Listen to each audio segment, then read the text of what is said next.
It was winter. The cold was intense. The snow fell relentlessly. Outside, the temperature was freezing, but inside, it was even worse, freezing. Not because of the temperature itself, but because of the coldness with which I was treated by my family. My name is Elena. My parents said they couldn't afford to buy me a winter coat, and a week later they bought matching jackets for their real family. My stepmother laughed and said, "Try not to freeze, honey." I was silent.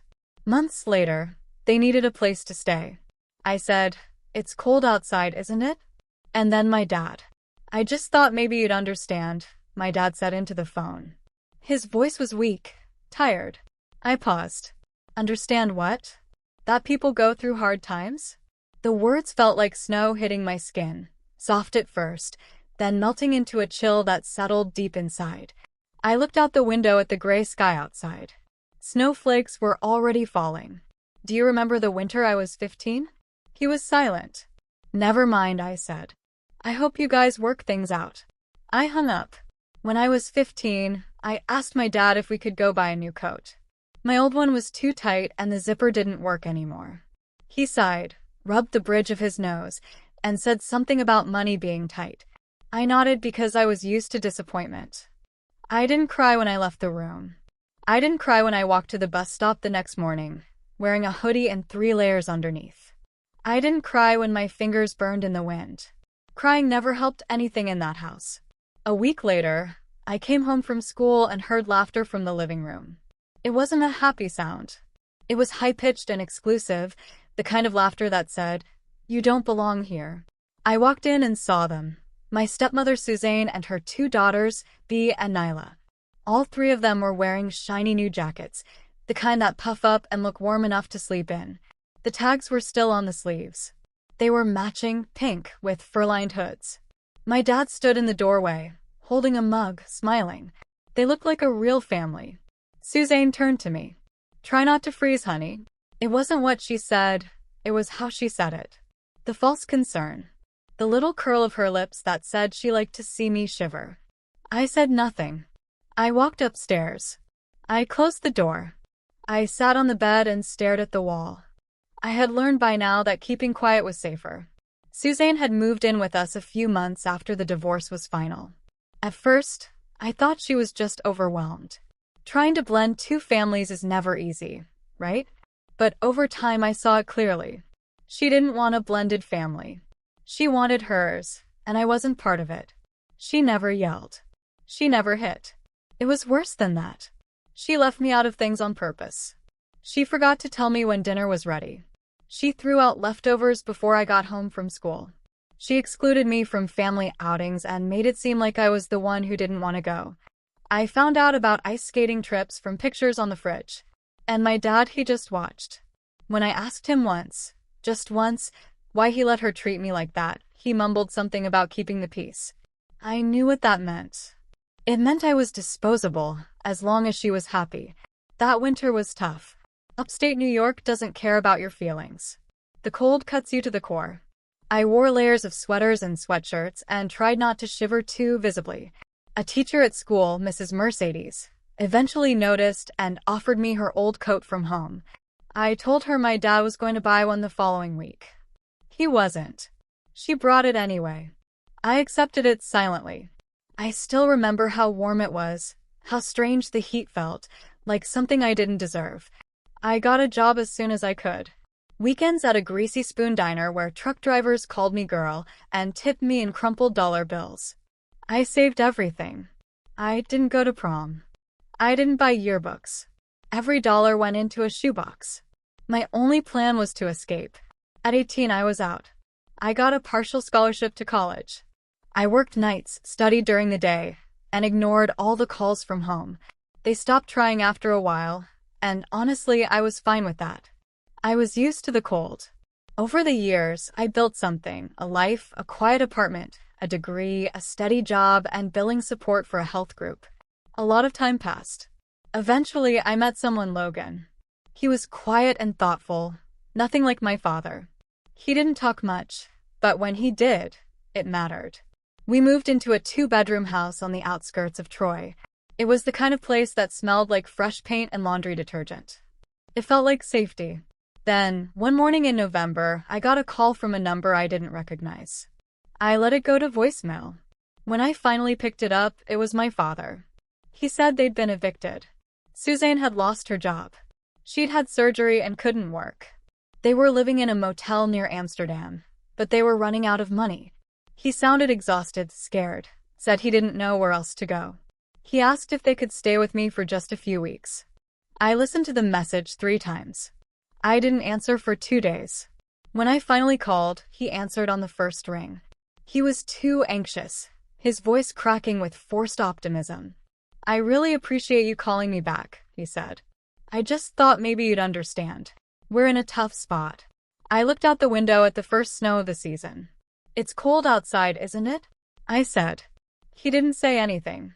I let the silence stretch before I asked, "Do you remember when I asked you for a winter coat?" There was a pause. "That was a long time ago, Elena." "Not for me," I said. He didn't argue.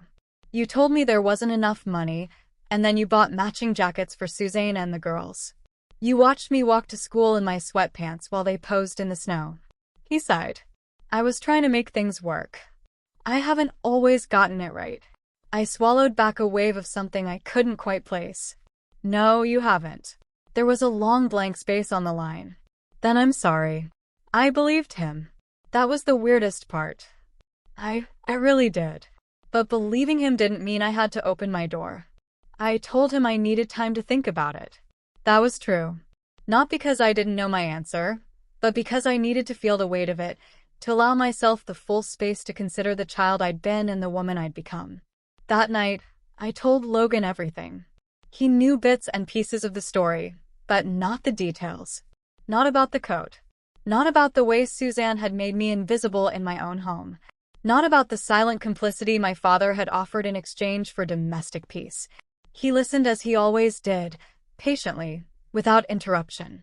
His hand never once let go of mine. Then he said gently when I was finished, "Do you want them here?" That was the simplest and most difficult question. "No," I said. "Not because I want revenge, but because I've built something real here, something safe. I can't risk that for people who never cared when I was a child." "You don't owe anyone an explanation," he said.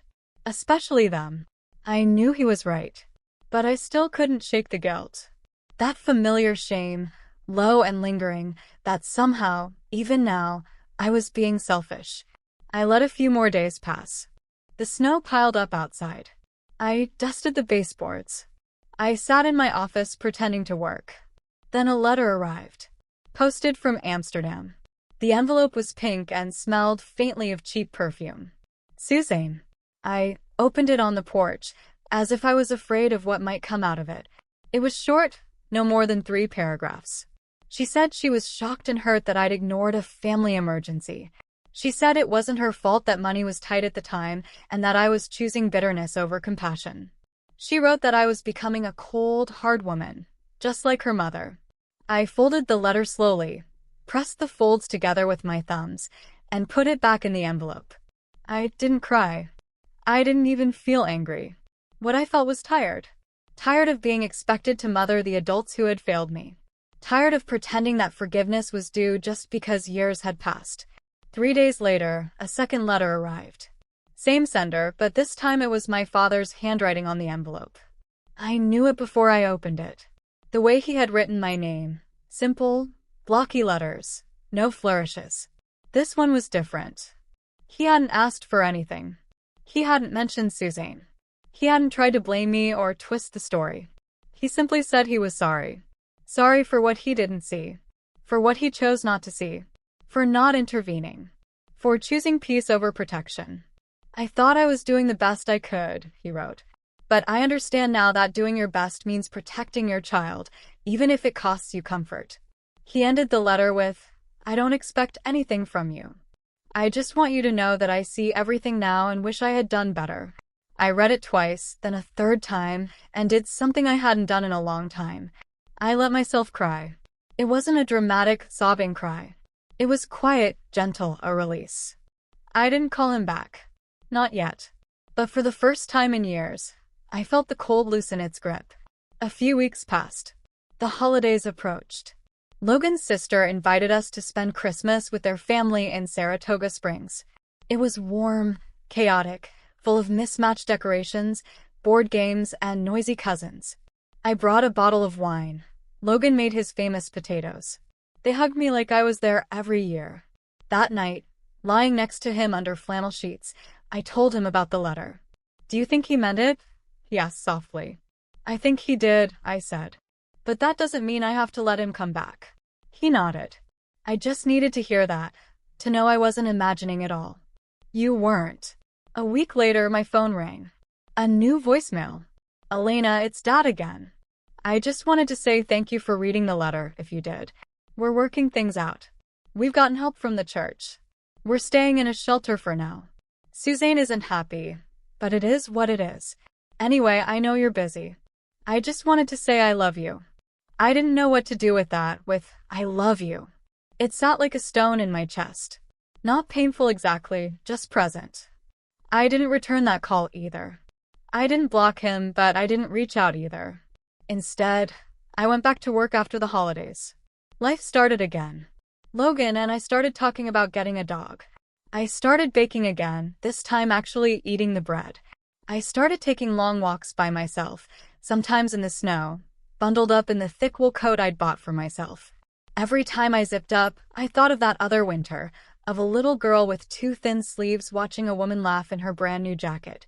I thought about how far that girl had come, and how sometimes protecting yourself means refusing to open the door, even when someone is standing in the cold. The rest of winter came and went without another word from my father. No letters, no calls. The silence didn't hurt like I expected. It was more like the silence you notice when a machine stops working after humming in the background for years. It was peaceful, but still my mind wandered sometimes. Not with guilt, exactly, more with curiosity, wondering what it meant to receive a real apology from someone who had once stood by and watched you get cut out of your own life.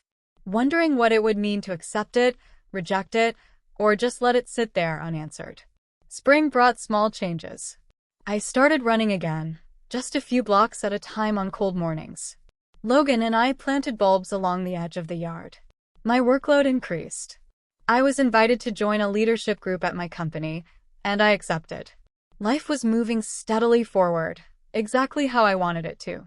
Then one afternoon, while I was on a Zoom call, my phone lit up. Logan answered from the living room. A minute later, he poked his head in and whispered, "It's your dad."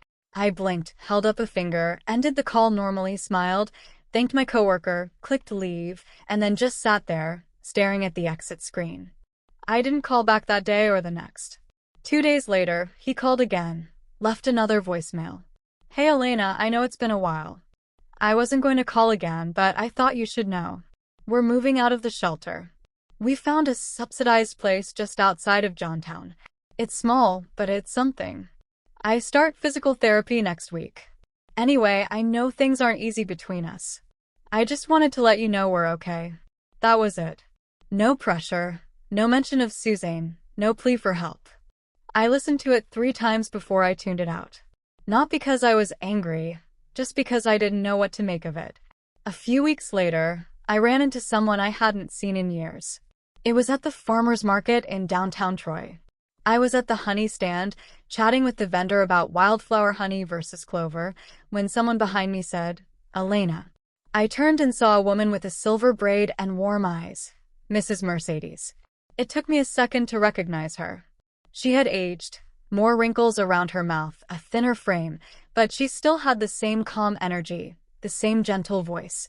"Mrs. Mercedes?" I asked, almost laughing. She smiled broadly and pulled me into a hug. "You look so good," she said, "so grown up." We caught up for a while, standing there with bags of vegetables in our hands, surrounded by the smell of tomatoes and basil. I told her I lived nearby, worked in healthcare, had a partner. "I always hoped you would move out of that house," she said softly. "You deserved so much better than the way they treated you." I nodded. My throat tightened, but I kept my voice steady. I left. "I'm proud of you," she said. "I don't know if anyone's ever told you this, but I'm saying it." She said it with such certainty that I felt tears well up before I could stop them. "Thank you," I whispered. We hugged again, and just as soon as she'd come, She was gone, disappearing into the crowd like a gentle ghost from my childhood. It wasn't a big moment, but it cracked something open inside me. Something old and quiet that I'd locked away for years. That night, I sat with Logan on the porch.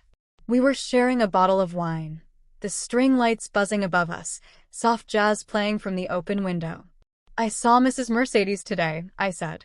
He smiled. "You've mentioned her before, right? The lady in the coat." I laughed. "Yeah, the lady in the coat. She's always been kind to me. She saved me in ways no one else noticed."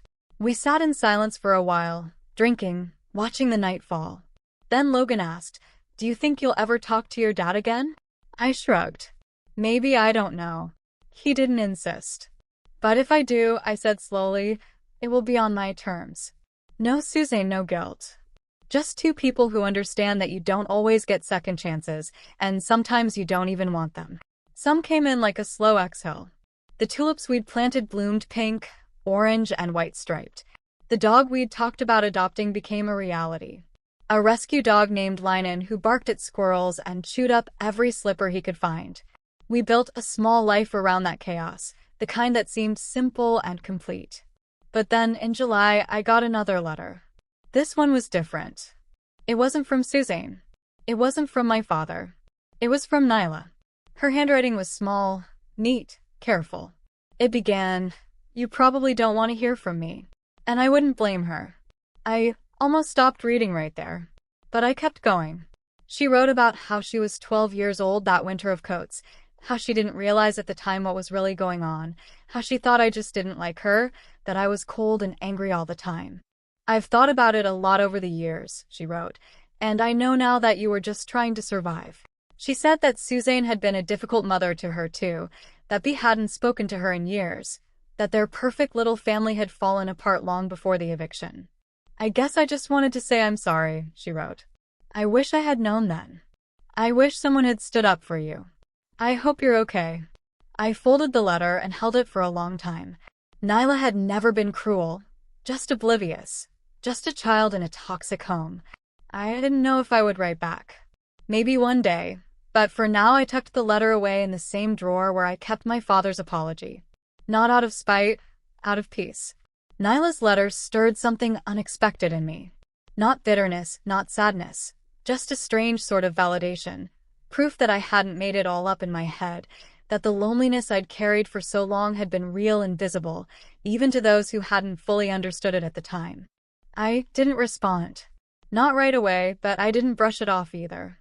A few weeks later, Logan and I were having a small barbecue. A few neighbors, a few friends from work. Linen was making his usual rounds, begging for scraps like he hadn't eaten in weeks. It was a warm afternoon in late August, and the sky was a soft blue that made everything seem easier. That's when I got the text. "Dad, Suzanne's gone." Took the car. Left a note. "I'm alone." I showed it to Logan, who raised an eyebrow. "Did you expect that?" he asked. "Honestly," I said, "I'm surprised it took this long." He smiled and went back to the grill, as if he'd just been told someone forgot to bring the ketchup. Not that the man who raised me and failed me was now officially alone. I didn't respond to his message. Again, not out of cruelty, just for peace, clarity. I had no desire to be the one he leaned on now that he had no one else. That chapter was closed, but that didn't mean I wouldn't have the last word. That fall, Logan and I were doing some minor renovations on the house. We hired a local contractor, a small crew. They were good people, reliable, respectful, the kind of workers who didn't look down on me when I asked questions about beams or tile. One afternoon, one of the guys casually mentioned that they had just finished a big job in Johntown, a low-income housing project, a new government-subsidized apartment complex. He said, "Mostly seniors and people with disabilities. Nothing fancy, but it's clean." I raised an eyebrow. "Is it near Route 30? He nodded. I knew exactly where it was. A few weeks later, I found myself sitting at my computer, drinking tea, when the idea came to me. It started as a joke, something small, petty, even. But then it grew. I set up a fundraiser on one of those crowdfunding platforms. I called it Project Winter Warmth and described it as a campaign to provide quality winter coats and supplies to families and individuals in need, specifically targeting upstate New York. I made it personal. I told the story of the winter I asked for a coat and was told no, only to see my stepmother and her daughters showing off matching coats a week later. I told people I knew what it was like to be ignored, to be left out in your own home. I didn't name names, I didn't criticize my father or Suzanne directly, but the truth was embedded in every line. I used the platform to partner with a local women's shelter and a children's nonprofit. Every donation would go directly toward buying coats, boots, and warm clothing for children in foster care or shelters. And I launched. At first, it was just a trickle, $10 here, $20 there. Then someone on Twitter got the word out. A local journalist reached out. The story spread like wildfire. By mid-November, we had raised over $14,000. We used some of the funds to purchase coats from a small business in Glens Falls, a woman-owned business that made them in bulk for shelters. We delivered over 200 coats that month alone. And I made sure to send the first delivery to the new housing complex in Johntown. Box after box, each marked Project Winter Warmth, delivered to the coordinator of the Community Resource Office. I didn't go in person, but I didn't need to. I knew. Logan and I celebrated that night with takeout and champagne. I hope he sees the boxes, he said. I hope he remembers telling me no, I said, and then seeing someone else laugh in my face. It wasn't about cruelty. I didn't wish him harm, but I wanted him to see what I had done, not in spite of him, but without him. That I had turned the cold I had grown up with into warmth for someone else. That I had become the woman I needed at that time. A week before Christmas, I got a card in the mail. Just a plain, dull card. No stickers. No long apology. Just a short note and familiar handwriting. I saw the boxes. I knew right away. You built something beautiful. You always deserved better. I'm sorry, Dad. I stared at the card for a long time. Then I put it down on the table and went into the kitchen, where Logan was stirring something on the stove. He looked at me. Are you okay? I nodded. Yeah, I guess I am. We ate dinner. We watched a movie. Linen curled up between us, snoring softly. Outside, the snow had started falling again. Soft and silent, covering everything in sight. This time, I was warm and I wasn't alone. Did you relate to Elena's story? Sometimes we go through painful injustices, but the future brings us surprises that make us vibrate again. If you enjoyed Elena's story, please like this video and subscribe for more impactful stories.